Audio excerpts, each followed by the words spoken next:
यूसुफ, पसंद आया ना ऑमलेट? आपका फेवरेट चीज डाला है इसमें। जबरदस्त छोटे साहब। खाला कहाँ है? आप उन्हें भी बुला लीजिए, साथ खाएंगे। खाला काफी थक गई है मेरी जान, सो रही हैं अभी, थोड़ा रेस्ट करने देते हैं उन्हें।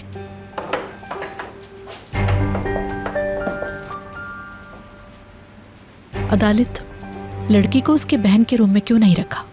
ज्यादा सुकून से रहती वहाँ। मुझे लगा बहन के रूम में रहना शायद अच्छा न लगे उसको। गेस्ट रूम रेडी था इसलिए वहाँ लिटा दिया था, बस यही समझ आया इकबाल मैम। हाँ ठीक किया चलो तुमने। खुदा जाने क्या कुछ हो उसके साथ वहाँ नीचे, तुम बेहतर समझ सकती हो। हाय अल्लाह।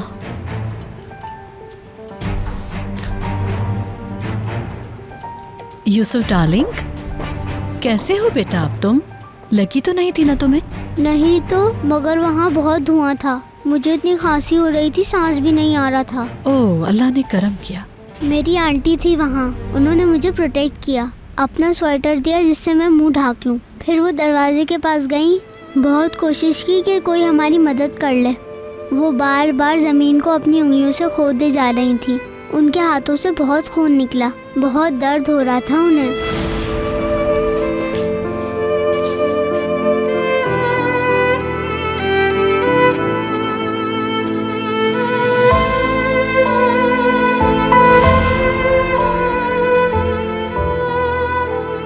गड्ढा खोदा उन्होंने इतना बड़ा सा। मुझसे कहा अपना मुंह उस तरफ करके सांस ले लो तुम। मैंने सांस लिया, उन्होंने नहीं लिया। मैं सांस लेता रहा लेकिन उन्होंने नहीं लिया और खांसती रही।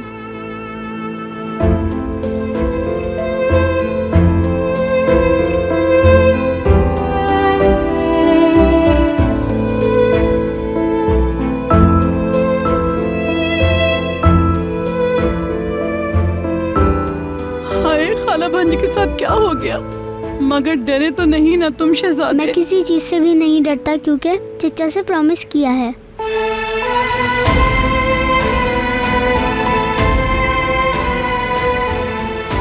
बिल्कुल नहीं डरा मैं।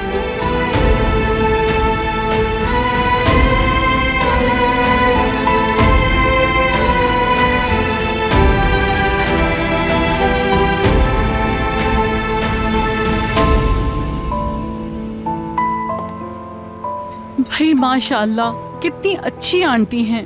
देखा क्या कुछ किया तुम्हारे लिए, है ना बेटा? मैं खाला से बहुत प्यार करता हूँ।